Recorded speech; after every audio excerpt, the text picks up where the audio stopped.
Thank you for coming in today, Mr. Harkness. I just want to clarify a couple of things from your testimony, if that's okay. Okay.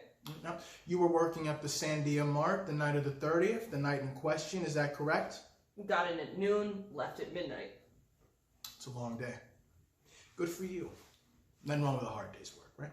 So, you say a man came in and he quote, grabbed up the money from the register and he run off. Yeah. And there was no one else in the store at the time. Not at the time, no. And because the camera system wasn't working at the time, you're the only one that saw the perpetrator. Yeah, I guess so. Yeah.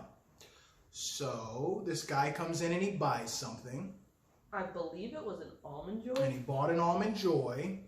And when you rang him up, that's when he snatched the cash from the register, right? Sounds like it happened pretty fast. But you say you got a good look at it. Yes. Well, you must drink stronger coffee than I do, right? Because after 11 hours on the job, I can barely see straight. Right? And it was dark out. Well, he's the only guy that came in that night that wasn't made up like a bat or a cat or whatever the hell those guys are.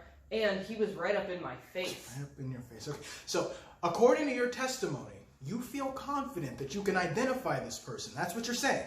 Absolutely. It's him, your client. Now, you sure that's the guy? There's no doubt in your mind. You sure that's him? You can take your time. I don't need time. That's him.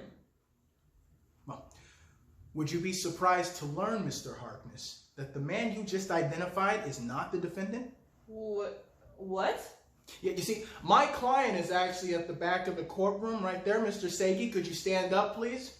You see, the man you just identified, his name is Hollis Early. He's a bartender. He works downtown. He has a very strong alibi for the night in question. Mr. Goodman, really? You didn't recognize him either, Judge.